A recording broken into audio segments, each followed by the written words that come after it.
Dieu nous parle. Chaque jour, Charles et Carole vous présentent la leçon de l'école du sabbat.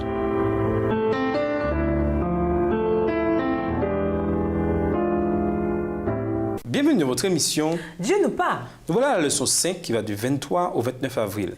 Guerre visible et invisible. Étude de la semaine, Matthieu 11, versets 11 et 12, Apocalypse 5, verset 5, Matthieu 12, versets 25 à 29, Ésaïe 27, verset 1, Matthieu 11, versets 1 à 12 et Hébreux 2, verset 14. Verset à mémoriser. Depuis les jours de Jean le baptiseur jusqu'à présent, le royaume des cieux est soumis à la violence et ce sont les violents qui s'en emparent. Matthieu 11, verset 12. Chaque jour, nous prenons d'importantes décisions concernant notre mode de vie, nos relations, notre carrière, nos priorités, nos loisirs et nos amis. Pour comprendre vraiment le sens de ces décisions, nous devons nous assurer que nous comprenons de quoi il s'agit vraiment. Nous devons lever le rideau sur l'invisible car la Bible enseigne qu'il existe une réalité invisible qui a une grande influence sur ce que nous voyons. Puisque nous vivons à l'ère de la science, nous ne devrions avoir aucune difficulté à croire aux réalités invisibles.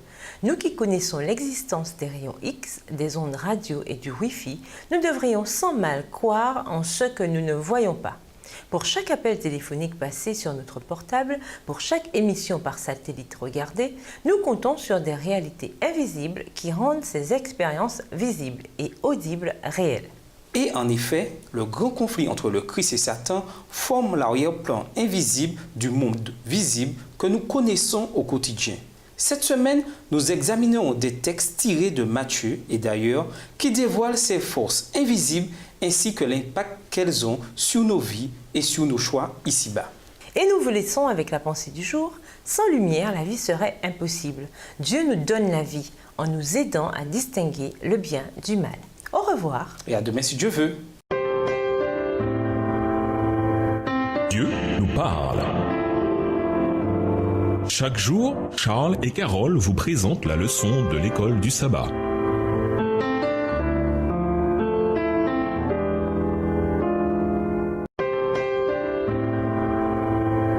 Dieu nous parle.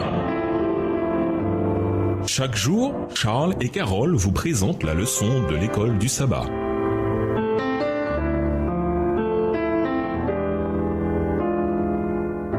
Bienvenue dans votre émission. Dieu nous parle. Nous voilà au dimanche 24 avril. Matthieu 11, les versets 11 et 12. La Bible est la parole de Dieu et le plan du salut y est clairement révélé. Cependant, certains de ces textes peuvent être difficiles à comprendre. Cela ne devrait pas nous surprendre. Après tout, dans tous les domaines du monde matériel, il y a bien des choses difficiles à comprendre. Cela ne devrait-il pas être également le cas pour certains passages de la parole de Dieu qui nous révèlent des vérités et des réalités spirituelles et surnaturelles? Ellen G. White a exprimé cette idée très clairement. Mais Dieu nous a donné dans les Écritures des preuves suffisantes de leur divinité et nous n'avons nullement lieu de douter de celle-ci parce que nous ne pouvons pas comprendre les mystères de sa providence. Dans le monde matériel, nous sommes constamment entourés de mystères impénétrables. Les plus humbles manifestations de la vie sont un problème que les plus sages philosophes sont incapables d'expliquer. De tous côtés se présentent des merveilles qui surpassent notre intelligence. Faut-il donc être surpris s'il se trouve dans le monde spirituel des mystères insondables? Toute la difficulté se trouve dans la faiblesse et l'étroitesse de l'esprit humain. Par exemple, l'un des textes les plus difficiles de toute la Bible se trouve dans Matthieu 11, les versets 11 et 12. Amen, je vous le dis, parmi ceux qui sont nés de femmes, il ne s'en est pas levé de plus grand que Jean le baptiseur. Cependant, le plus petit dans le royaume des cieux est plus grand que lui.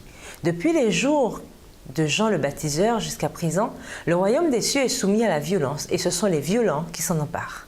Lisons ces versets. Qu'est-ce que vous comprenez? Qu'est-ce que vous ne comprenez pas? Matthieu 11, les versets 11 et 12. Je vous le dis en vérité, parmi ceux qui sont nés de femmes, il n'y en a point paru de plus grand que Jean-Baptiste. Cependant, le plus petit dans le royaume des cieux est plus grand que lui. Depuis le temps de Jean-Baptiste jusqu'à présent, le royaume des cieux est forcé et ce sont les violents qui s'en emparent. Certaines traductions du verset 12 disent « Depuis le temps où Jean baptisait jusqu'à maintenant, on attaque le royaume des cieux avec violence et les gens violents cherchent à le prendre. » Que nous dit Jésus ici? Qu'est-ce qui, même dans la vie de tous les jours, demeure un mystère pour nous? Cessons-nous, par exemple, de croire à l'existence du soleil simplement à cause des nombreux mystères que nous ne comprenons pas à son sujet? Et dans ce cas, qu'en est-il des questions de foi et de la parole de Dieu? Et nous vous laissons avec cette question de réflexion. Que ressentez-vous en sachant qu'à un niveau individuel, une guerre invisible se livre chaque jour pour le contrôle de votre âme? Au revoir. Et à demain si Dieu veut. Dieu nous parle. Chaque jour, Charles et Carole vous présentent la leçon de l'école du sabbat.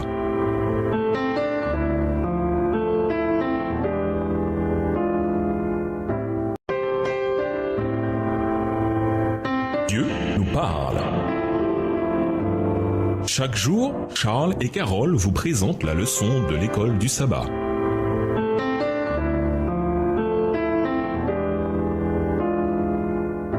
Bienvenue dans votre émission. Dieu nous parle. Nous voilà au lundi 25 avril, les frontières des ténèbres. Ceux qui ont étudié la Bible à travers les siècles ont tous eu des difficultés avec Matthieu 11, verset 12, en raison des mots qui décrivent le royaume et les gens et qui peuvent être utilisés soit positivement, soit négativement. Le verbe en grec basmati peut signifier soit avancer avec force, soit subir la violence. Et le mot en grec biat signifie soit homme vigoureux, avide ou bien homme violent. Ce verset signifie-t-il donc que l'humble et doux royaume des cieux subit la violence? Que des gens violents l'attaquent? Ou bien est-ce que le royaume des cieux avance énergiquement dans un sens positif, les hommes énergiques qui s'en emparent étant en fait les disciples du Christ? Est-il possible pour des disciples du Christ d'être aussi accrocheurs, voire énergiques dans leur poursuite du royaume? Lisons les textes suivants. Que disent-ils qui pourraient nous éclairer pour la dernière question ci-dessus? Matthieu 10, le verset 4, Apocalypse 5, le verset 5, Michée 2, le verset 13. Matthieu 10, verset 4, Simon le Cananite et Judas l'Iscario, celui qui livra Jésus. Apocalypse 5, le verset 5, et l'un des vieillards me dit, ne pleure point, voici le lion de la tribu de Juda, le rejeton de David a vaincu pour ouvrir le livre et ses 7 sceaux. Michée 2, verset 13, celui qui fera la brèche montera devant eux. Ils feront la brèche, franchiront la porte et en sortiront. Le roi marchera devant eux et l'Éternel sera à leur tête. Certains affirment que l'interprétation la plus vraisemblable de Matthieu 11, verset 12 est d'appliquer l'emploi le plus usuel de biazomai, qui est typiquement positif, et de biast, qui est typiquement négatif. Ce qui nous donne l'interprétation suivante. Le royaume des cieux avance vigoureusement avec une puissance sacrée et une énergie magnifique qui repousse les frontières des ténèbres. Et pendant ce temps, des hommes violents et avides essaient de le piller. Cette interprétation semble s'accorder avec l'évangile de Matthieu dans son ensemble. En fait, cette interprétation capture également le tableau d'ensemble, celui du conflit entre la lumière et les ténèbres, entre le Christ et Satan, thème qui imprègne toute la Bible, mais qui est plus explicite dans le Nouveau Testament.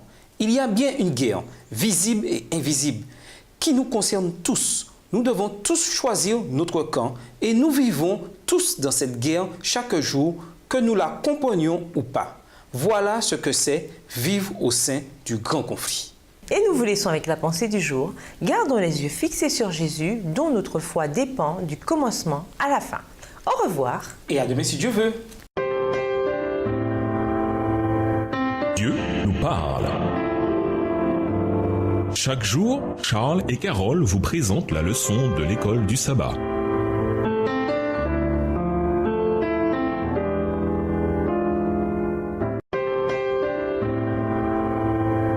Dieu nous parle. Chaque jour, Charles et Carole vous présentent la leçon de l'école du sabbat.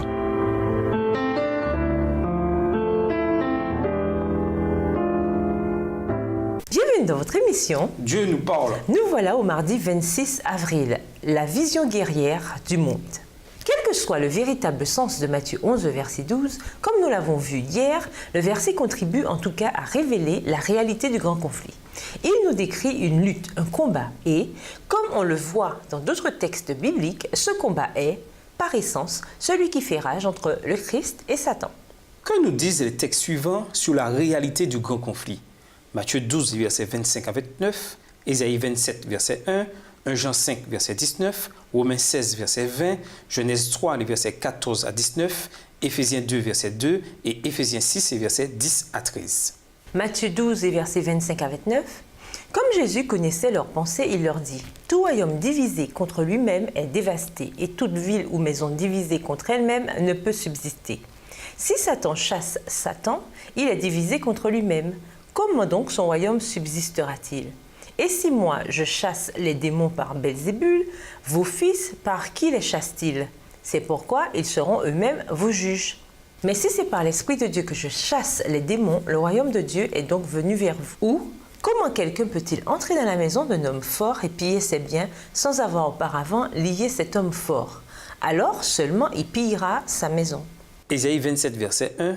En ce jour, l'Éternel frappera de sa dure, grande et forte épée le Léviathan, serpent fuyant, le Léviathan, serpent tortueux, et il tuera le monstre qui est dans la mer. 1 Jean 5, le verset 19, nous savons que nous sommes de Dieu et que le monde entier est sous la puissance du malin.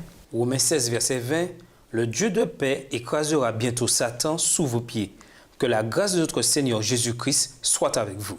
Genèse 3, les versets 14 à 19, l'Éternel Dieu dit au serpent, « Puisque tu as fait cela, tu seras maudit entre tout le bétail et entre tous les animaux des champs. Tu marcheras sur ton ventre et tu mangeras de la poussière tous les jours de ta vie.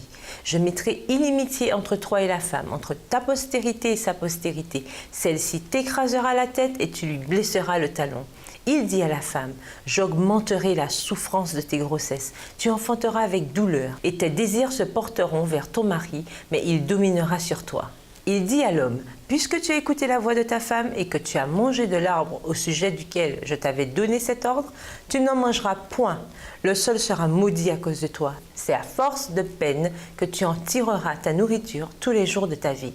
Et il te produira des épines et des ronces et tu mangeras de l'herbe des champs. C'est à la sueur de ton visage que tu mangeras du pain jusqu'à ce que tu retournes dans la terre d'où tu as été pris, car tu es poussière et tu retourneras dans la poussière. » Éphésiens 2, verset 2, dans lesquels vous marchiez autrefois, selon le train de ce monde, selon le prince de la puissance de l'air, de l'esprit qui agit maintenant dans les fils de la rébellion.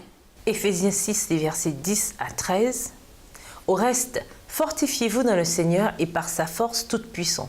Revêtez-vous de toutes les armes de Dieu afin de pouvoir tenir ferme contre les ruses du diable.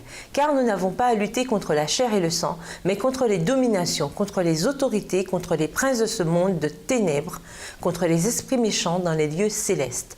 C'est pourquoi prenez toutes les armes de Dieu afin de pouvoir résister dans le mauvais jour et tenir ferme après avoir tout surmonté. Ce ne sont que quelques textes parmi tant d'autres, que ce soit dans l'Ancien ou le Nouveau Testament, et qui font référence à ce qu'un théologien contemporain non-adventiste a appelé la vision guerrière du monde.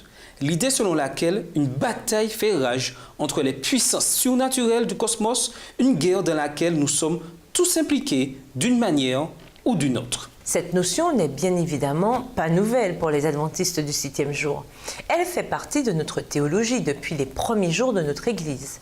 En effet, nos pionniers la défendaient avant même que notre Église elle-même ne soit officiellement constituée. Où voyez-vous la réalité de cette lutte s'exprimer dans votre propre vie ? Comment se manifeste-t-elle dans les choix que vous devez faire et dans les tentations auxquelles vous faites face ? De quelle manière votre compréhension de la réalité de ce conflit vous aide-t-elle à faire les bons choix et à résister à la tentation ? Et nous vous laissons avec la question du jour. Quelle stratégie devez-vous appliquer pour protéger vos canaux de communication avec Dieu ? Au revoir. Et à demain si Dieu veut.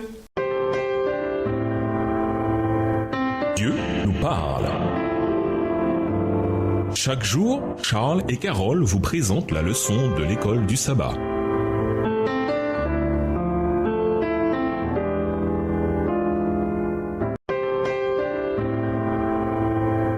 Dieu nous parle. Chaque jour, Charles et Carole vous présentent la leçon de l'école du sabbat.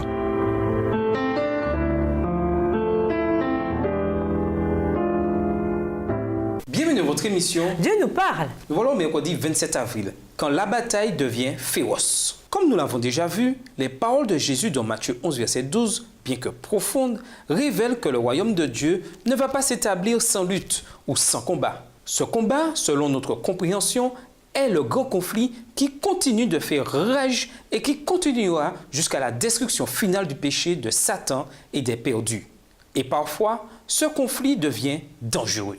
C'est dans les paroles que Jésus lui-même prononce dans Matthieu 11, verset 12, que l'on voit combien le grand conflit est réel et combien il peut devenir féroce. Lisons Matthieu 11, verset 12. En quoi le grand conflit se manifeste-t-il ici à un certain nombre de niveaux? Autrement dit, comment le grand conflit donne-t-il du sens à ce verset? Matthieu 11, verset 12. Depuis le temps de Jean-Baptiste jusqu'à présent, le royaume des cieux est forcé et ce sont les violents qui s'en emparent. Tout d'abord, qui, d'après nous, a poussé les chefs à mettre Jean en prison? On voit ici la tentative de Satan non seulement d'arrêter Jean, mais de décourager la foi en Jésus. Après tout, si Jean, précurseur de Jésus, a eu un tel destin, que pouvait-on espérer pour Jésus lui-même? Ensuite, il ne fait aucun doute que Satan aurait pu pousser les disciples de Jésus et de Jean à se poser la question suivante. Si ce Jésus de Nazareth peut faire tant de choses merveilleuses et qu'il a tant de pouvoir, alors pourquoi est-ce qu'il laisse un homme aussi fidèle et bon que Jean, son propre cousin, moisir en prison? De même, qui, d'après nous, insinuait des doutes dans la tête de Jean? Qu'est-ce que je fais là? Pourquoi est-ce qu'il ne me libère pas? Pas étonnant qu'il ait demandé. Est-ce toi, celui qui vient, ou devons-nous en attendre un autre? Matthieu 11, verset 3. Souvenez-vous, c'est ce même Jean qui a baptisé Jésus, qui a vu l'Esprit de Dieu descendre comme une colombe et venir sur lui. Matthieu 3, verset 16. Et qui a entendu la voix du ciel déclarer: celui-ci est mon fils bien-aimé, c'est en lui que j'ai pris plaisir. Matthieu 3, verset 17. Alors, avec tout ce qui s'est passé, comment se fait-il qu'il ait des doutes? Bien sûr, aussi terrible qu'était la situation de Jean, elle allait, en tout cas à court terme, empirer, ce qui n'allait faire qu'accentuer les doutes. Marc 6, les versets 25 à 28. Si quelque chose vous fait douter aujourd'hui, sur quoi pouvez-vous vous concentrer, méditer et prier pour repousser ces doutes et vous aider à prendre conscience de toutes les merveilleuses raisons que vous avez de faire confiance à la bonté de Dieu? Et nous vous laissons avec cette question de réflexion. Que pouvez-vous faire pour garder votre esprit en alerte et prêt à combattre dans cette guerre spirituelle? Au revoir. Et à demain si Dieu veut. Dieu nous parle. Chaque jour, Charles et Carole vous présentent la leçon de l'école du sabbat.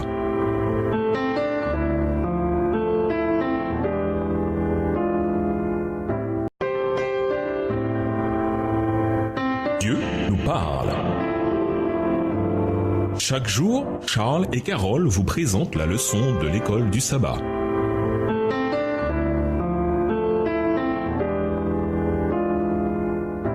Bienvenue dans votre émission. Dieu nous parle. Nous voilà au jeudi 28 avril, une cause perdue. Tout au long de l'histoire, les humains ont fait la guerre. Il y a quelque chose dans la nature humaine qui pousse des groupes de gens à vouloir piller, massacrer d'autres groupes. Dans un livre consacré à son père, le philosophe britannique Bertrand Russell, Catherine Tate a évoqué la préoccupation de son père au moment de la Première Guerre mondiale. La perspective de faire la guerre à l'Allemagne avait poussé des foules en liesse dans les rues d'Angleterre. Il avait grandi dans cette croyance victorienne optimiste dans le progrès automatique, avec la confiance que le monde entier suivrait en son temps la voie sage des Anglais et abandonnerait la brutalité pour un gouvernement autonome éclairé. Et voilà que tout à coup, il voyait ses propres compatriotes bien-aimés danser dans les rues devant la perspective de massacrer un grand nombre d'êtres humains qui avaient le malheur de parler allemand. Multiplier cette même idée tout au long de l'histoire parmi quasiment tous les peuples. Et la réalité de la nature humaine déchue nous apparaît sous l'une de ses formes les plus tragiques et les plus conséquentes. Cependant, dans la majorité de ces guerres humaines, personne ne connaissait l'issue à l'avance. Les gens allaient se battre sans savoir s'ils seraient dans le camp des vainqueurs ou des vaincus. Dans la vision guerrière de notre cosmos, nous avons un grand avantage. Nous savons quel camp a déjà gagné. Le Christ a remporté la victoire décisive pour nous. Après la croix, il n'y avait plus aucun doute quant à l'identité du vainqueur, ni celle des personnes qui pouvaient prendre part aux fruits de cette victoire. La cause de Satan est bien une cause perdue. Que nous indiquent les textes suivants sur l'issue du grand conflit? Hébreux 2, le verset 14, 1 Corinthiens 15, les versets 20 à 27, Apocalypse 12, le verset 12, Apocalypse 20, le verset 10 et Matthieu 10, le verset 4. Hébreux 2, verset 14. Ainsi donc, puisque les enfants participent au sang et à la chair, il y a également participé lui-même, afin que, par la mort, il anéantisse celui qui a la puissance de la mort, c'est-à-dire le diable. 1 Corinthiens 15, les versets 20 à 27. Mais maintenant, Christ est ressuscité des morts. Il est les prémices de ceux qui sont morts. Car puisque la mort est venue par un homme, c'est aussi par un homme qu'est venue la résurrection des morts. Et comme tous meurent en Adam, de même aussi tous revivront en Christ, mais chacun en son rang. Christ comme prémisse, puis ceux qui appartiennent à Christ lors de son avènement. Ensuite viendra la fin, quand il remettra le royaume à celui qui est Dieu et Père, après avoir détruit toute domination, toute autorité et toute puissance. Car il faut qu'il règne jusqu'à ce qu'il ait mis tous les ennemis sous ses pieds. Verset 26. Le dernier ennemi qui sera détruit, c'est la mort. Dieu, en effet, a tout mis sous ses pieds. Mais lorsqu'il dit que tout lui a été soumis, il est évident que celui qui lui a soumis toute chose est excepté. Apocalypse 12, verset 12. C'est pourquoi réjouissez-vous, cieux, et vous qui habitez dans les cieux. Malheur à la terre et à la mer, car le diable est descendu vers vous, animé d'une grande colère, sachant qu'il a peu de temps. Apocalypse 20, verset 10. Et le diable qui les séduisait fut jeté dans les temps de feu et de soufre où sont la bête et le faux prophète. Et ils seront tourmentés jour et nuit au siècle des siècles. Matthieu 10, verset 4. Simon le Cananite et Judas l'Iscariote, celui qui livra Jésus. De la même manière que Satan a perdu la guerre au ciel, il a également perdu la guerre sur terre. Mais avec haine et vengeance, il traque encore ceux qu'il peut dévorer. Voir 1 Pierre 5, verset 8. Même si la victoire du Christ est complète, la bataille fait encore rage. Et notre seule protection est de nous placer corps et âme du côté des vainqueurs. Et c'est par nos choix de tous les jours que nous pouvons faire cela. Faisons-nous des choix qui nous placent du côté des vainqueurs, dont la victoire est assurée pour nous, ou du côté des vaincus, dont la défaite est certaine? De cette réponse dépend notre destinée éternelle. Et nous vous laissons cette question de réflexion. Pourquoi est-il difficile pour les chrétiens d'avoir foi en la parole de Dieu? Au revoir. Et à demain si Dieu veut. Dieu nous parle. Chaque jour, Charles et Carole vous présentent la leçon de l'école du sabbat.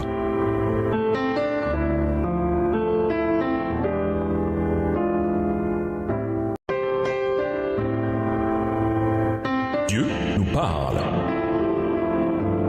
Chaque jour, Charles et Carole vous présentent la leçon de l'école du sabbat.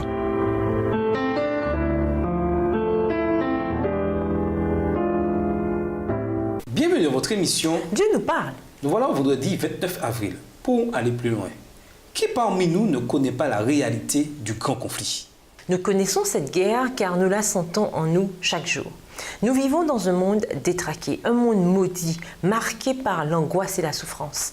Un monde où un serpent n'est pas cantonné à un seul arbre au milieu d'un jardin, mais où le jardin tout entier a été infesté par les serpents. Un monde plein des murmures de la tentation qui survient sous de nombreuses formes et qui piège si facilement ceux qui ne sont pas fervents en foi et en prière. Pas étonnant que Jésus ait déclaré « Veillez et priez » de peur que nous ne tombions dans les nombreux pièges qui nous attendent. Et de tous les pièges, le plus dangereux pour le chrétien est peut-être celui qui dit « Quand tu succombes à la tentation, tu es allé trop loin. Il n'y a pas de Dieu de grâce qui t'accueillera de nouveau dans ses bras. » Qui n'a jamais entendu un jour cette petite voix chuchoter cela à son oreille? En un sens, ce sentiment est exact. Quand vous tombez dans la tentation, même une fois, vous êtes allé trop loin pour revenir. C'est exactement la raison pour laquelle Jésus est venu, qu'il a remporté la victoire pour nous là où nous avons échoué, puisqu'il nous offre son triomphe. C'est exactement cela, l'Évangile. Jésus qui fait pour nous ce que nous n'aurions jamais pu faire pour nous-mêmes. Toutefois, nous devons quand même choisir chaque jour, chaque heure, chaque instant de nous placer de son côté. Comment? En obéissant à sa parole et en nous réclamant de ses promesses de victoire, tout en nous appuyant uniquement sur ses mérites en notre faveur, seule sécurité de notre salut. À méditer, citez d'autres réalités matérielles qui existent tout autour de nous et qui sont cependant totalement inaccessible à nos sens. De nouveau, en quoi cette réalité doit-elle nous faire accepter qu'il existe d'autres forces et d'autres puissances que nous ne pouvons tout simplement pas voir? En quoi cette prise de conscience peut-elle nous aider à comprendre la réalité du grand conflit? De nombreux chrétiens ne croient pas au grand conflit, ou bien n'ont tout simplement pas cette vision du monde. Quelles raisons ont-ils de ne pas la voir? Quels arguments pourraient-ils vous opposer et comment pourriez-vous répondre? Si vous deviez présenter une étude sur le grand conflit, quel texte choisiriez-vous? Comment gérez-vous la question du pourquoi nous sommes encore ici, si longtemps après la victoire de Jésus à la croix? Après sa mort, sa résurrection et son ascension, pourquoi Jésus n'est-il pas revenu pour détruire le mal une bonne fois pour toutes? Pour conclure, on ne peut s'y tromper. Quelque chose ne tourne pas rond sur notre planète. Les chrétiens qui connaissent la parole de Dieu reconnaissent qu'une force extraterrestre est à l'œuvre pour détruire les êtres humains.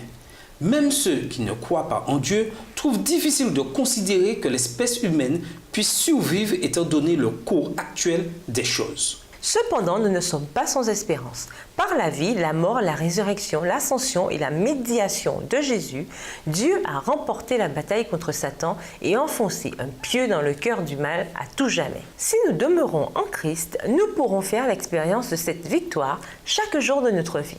Au revoir et à demain si Dieu veut. Dieu nous parle.